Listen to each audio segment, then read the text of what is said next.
Today we are checking out Godzilla SCP-2954 Looping Kaiju Killing SCP animation. All right, that's a title right there. This was created by Dr. Bob. Make sure to go check out Dr. Bob below. I'm super excited about this, guys. Make sure to hit that subscribe button if you enjoy this type of content and hit that like button. Here we go. Let's get this started.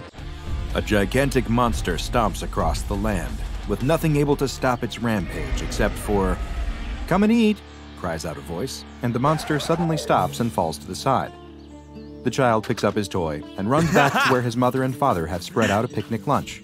As they eat, the boy asks his father about the nearby buildings, a series of 6 identical structures, each of which is a small rectangular building with a satellite dish on top of it.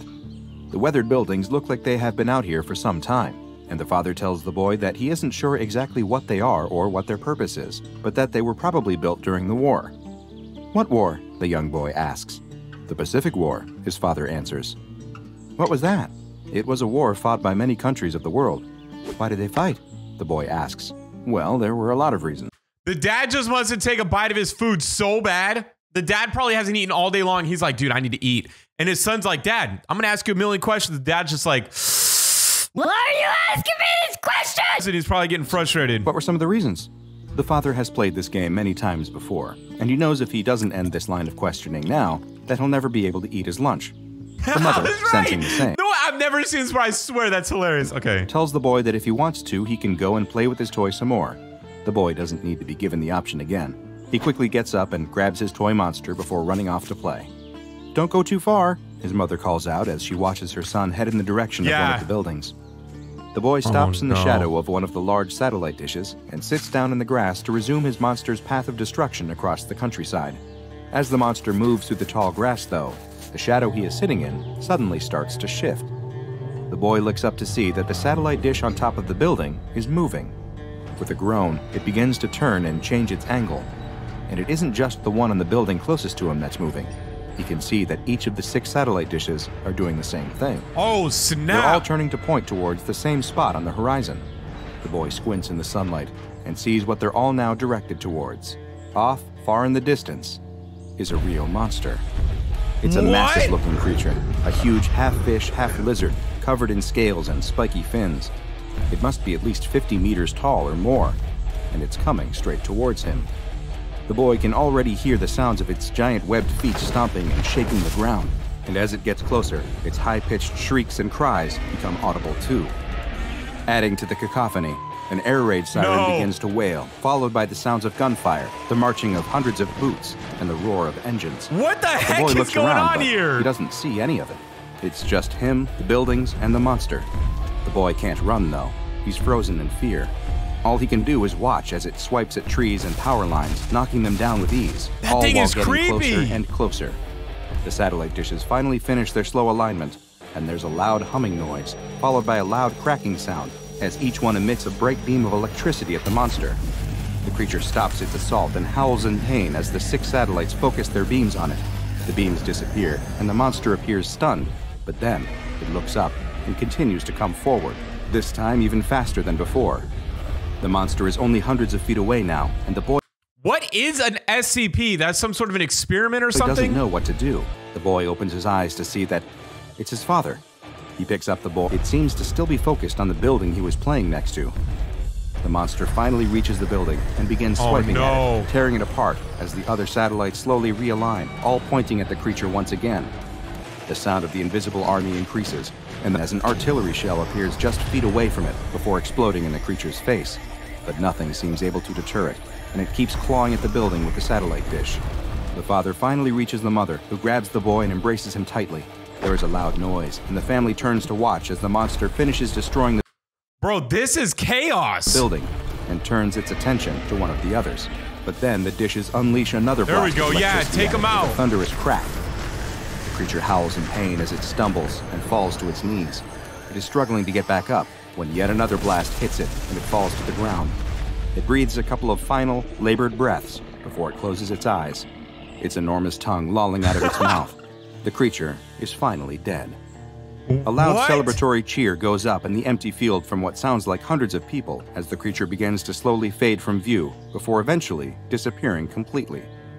Meanwhile, all the family can do is stare in amazement at the bizarre scene they have just witnessed. The extremely strange events that just befell this average family may sound like the plot of a movie, and in some ways, it was, because this is SCP-2954, also known as components. The first, SCP-2954-1A, are the 6 large structures that resemble buildings with satellite dishes, which are located near a now deserted rural town in Japan. The word resemble is very important, because these are not actual satellite dishes, but instead, they're like laser beams or something. Appear to be nothing more than facsimiles of real ones.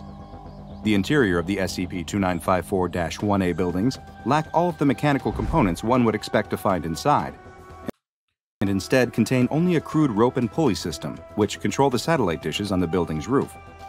Despite their lack of internal machinery, the satellite dishes are nonetheless somehow capable of discharging. SCP-2954-2 refers to creatures which have a... Dude, this video is actually insane. Like, this is crazy right here. I can't believe this is like, I'm baffled right now. This is so great. You guys have to go show support to the creator of this. I'm serious, you have to. This is amazing. Makes of smooth and blue-gray in color, except for their scaled underbellies, which are red.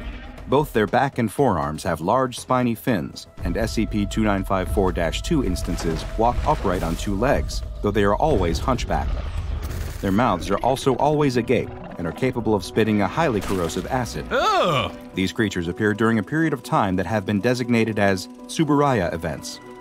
These events, which start every 7 days, consist of a single instance of SCP-2954-2 manifesting near the SCP-2954-1A buildings before it begins destroying its surroundings.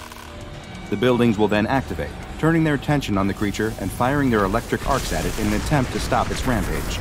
This will cause SCP-2954-2 to focus its attention on one of the buildings, which it will then try to destroy. As it does so, the sounds of weapons being fired, vehicles moving, and orders being shouted in Japanese can be heard. This Phantom Army, which has been designated as SCP-2954-1B, dude, I'm getting a whole lesson. This is insane. is only heard, not seen, and there are never any physical signs of their fight, save for the creature's own reactions to the weapons and the occasional artillery shell that will materialize in midair before striking it. So is it like a speaker or something? During these Tsuburaya events, the SCP-2954-2 instance will always destroy at least one of the satellite dish buildings, and various other explosions roughly equivalent to what would be expected from small vehicles being destroyed will also be seen as it fights back against the 2954-1B army. Eventually, the combined assault of the 1A and 1B forces will be enough to overwhelm the creature, and it will collapse, grow transparent, and eventually disappear completely. A disembodied cheer will be heard, presumably from the 1B army, and any damage to the environment, including the 1A buildings, will be reversed. But what is the That's crazy! cause of this endless cycle of destruction and restoration? Yeah, what is the cause? Where do the creatures come from, and what do they want?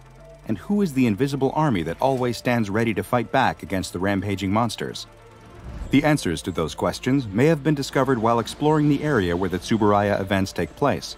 There, in another small abandoned building, SCP Foundation agents discovered a trove of objects that may shed some light on and documents that appear to be related to the production and distribution of motion pictures. Whoa. The posters seem to depict creatures quite similar to the SCP-2954-2 But it also looks like Godzilla a little bit. The title of the poster, when translated from Japanese, reads, Fukairu's Assault. When agents viewed the footage on the film reels, they found that it depicted a scenario quite similar to the Tsuburaya events. Also of interest are a series of notes found within a filing cabinet inside of the building, with several being of particular note. The first, when translated from Japanese, reads, Our sponsor gave 20 monsters to shoot. We'll pick the best footage. The second, which is dated to 1974, says, Filming completed. Don't forget, call our sponsor to say further shipments are unneeded. The third and fourth are both addressed to what may be the film's producers, and they read, Do you need more? We will send another shipment. Happy filming. But perhaps strangest of all is that there are multiple similar versions of the last note, and while the oldest is dated to 1972, additional instances continue to appear to this day, with new letters sporadically manifesting inside of the filing cabinet. The obvious danger that is caused by... Bro, this is too much. This is crazy. I can't believe we're able to watch this. I mean, this is like a movie you would pay for. Rampaging 50-meter tall monster is clear, and this anomaly has been classified Euclid as a result.